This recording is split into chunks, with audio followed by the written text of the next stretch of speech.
तैयार करी India team match की आपकी सामने?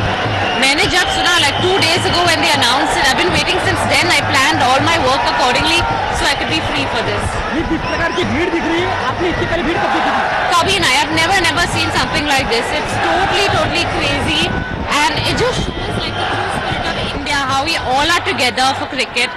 I think all these people have taken a day off. It's like a proper holiday for us just to see maybe 1 minute of looking at them pass with the victory cup. तर एअरपोर्टवरची दृश्य आपण इथे पाहतोय. Team इंडियाचं आता मुंबई एअरपोर्टवर आगमन झालेलं आहे. चोख सुरक्षा व्यवस्था आणि या सुरक्षेमधून त्या बसमधून टीम इंडिया जी आहे ती आता वानखेडे स्टेडियमकडे जाणार आहे. अजून टीम इंडियाचे खेळाडू एअरपोर्टवरून बाहेर पडलेले नाहीत.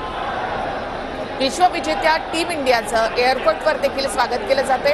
क्रिकेट प्रेमींनी इथे देखील मोठ्या प्रमाणात गर्दी केली आहे. ढोल ताशा पथकं ही सध्या एअरपोर्टवर देखील पाहायला मिळत आहेत. त्याचाही गजर आपल्याला या ठिकाणी ऐकू येणार आहे. तर टीम इंडियाचं आगमन मुंबई एअरपोर्टवर.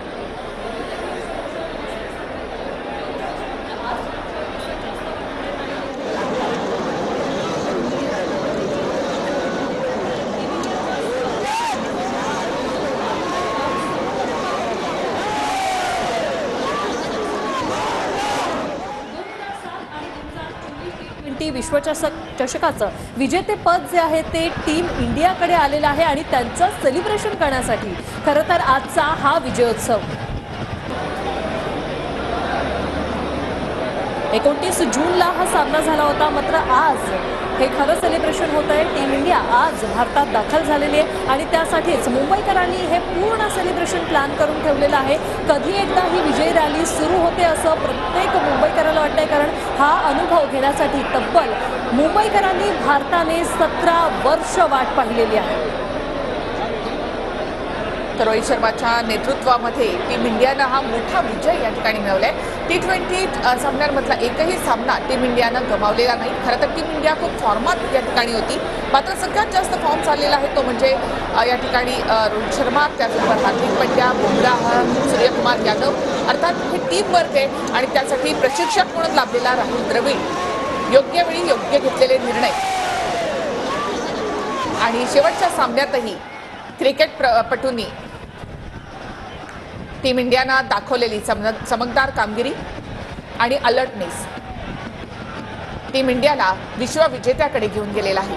आणि अशाच या विश्वविजेत्या टीमचं आता मुंबईमध्ये आगमन झालेलं आहे. खरं तर हा सामना राहुल द्रविडसाठी देखील तेवढाच महत्त्वाचा होता, कारण प्रशिक्षक म्हणून राहुल द्रविड यांचा हा शेवटचा सामना होता.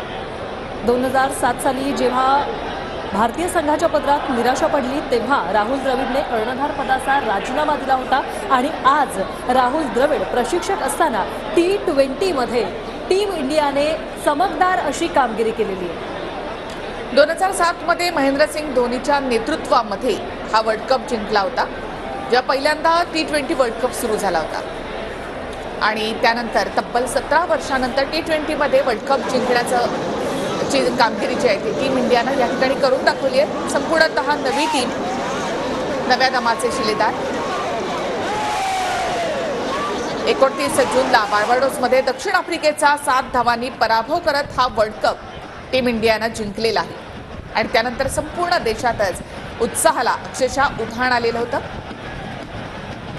विशेष म्हणजे ICCनं T20 क्रमवारी जाहीर केली. त्यामध्ये भारतीय T20 संघाचा उपकर्णधार आणि हार्दिक पांड्या हा जगातला नंबर 1 अष्टपैलू खेळाडू ठरलेला आहे.